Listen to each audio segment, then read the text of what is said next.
गोंदिया स्थानीय आरटीओ कार्यालय में जिला अधिकारी प्रजीत नायर ने बढ़ते हुए दुर्घटना हेतु जन जागृति जिले में रास्ता सुरक्षा रथ जगह जगह जाकर सुरक्षा हेतु बताया। इसका उद्घाटन जिलाधिकारी ने किया, जिसकी अध्यक्षता राजेंद्र केसकर ऊपर प्रादेशिक परिवहन अधिकारी ने।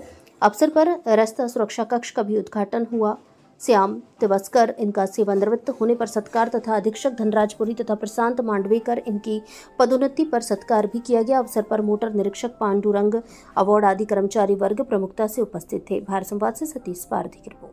चित्ररथ आहे त्याचा लोकार्पण होता आणि तसेच तिथे हॉल आहे त्याचा वास्तू निर्मिती केलं होतं डिफेन्स फंडमधून, त्याचं सुद्धा उद्घाटन आज करण्यात आलेलं आहे।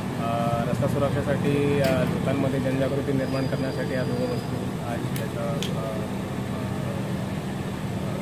उद्घाटन करण्यात आलेलं आहे आणि याच्यामध्ये नक्की आपल्या जिल्ह्यामध्ये जे रस्त्यामध्ये होणाऱ्या अपघातामुळे जे मृत्यू आहेत ते कमी करण्यामध्ये याचं नक्की कॉन्ट्रिब्युशन असणार। जिल्ह्यातील वाढत्या अपघातांची संख्या पाहता सन 2024च्या 2025मध्ये वाढ देखील नसली तरी देखील माननीय परिवहन आयुक्त यांचे आदेश आहेत की अपघात संख्या कशी कमी करता येईल, मृत्यूंची संख्या कशी कमी करता येईल, त्या अनुषंगाने त्यांनी आदेशित केल्याप्रमाणे मग आम्ही माननीय जिल्हाधिकारी गोंदिया यांना रिक्वेस्ट केली होती, विनंती केली होती, त्याप्रमाणे त्यांनी आम्हाला निधी दिलेला आहे।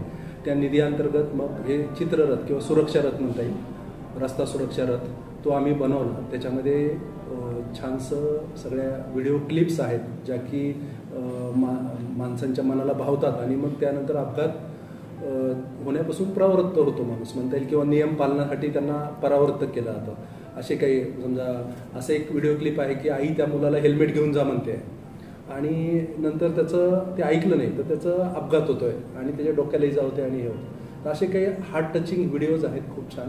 त्याच्यामध्ये मग ते गावोगावी जाऊन मुलांना, वृद्धांना, सगळ्यांना जे काही लायसन्स करता येतात कॅम्पला त्यांना देखील हे सगळ्यांना दाखवले जातात।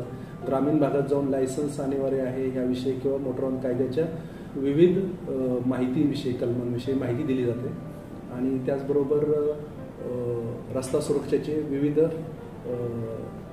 हे असतील पैलू त्याच्यामधून दाखवलेले आहेत। लोकांना ते ग्रामपंचायतीच्या समोर जाऊन लोकांना असं थांबून मार्गदर्शन करण्यात, समजा बस स्टँड असेल तिथं जाईल आणि छानपैकी आवाज आहे, व्हिडिओ हे आहे त्याच्यामध्ये आणि मार्गदर्शन करेल।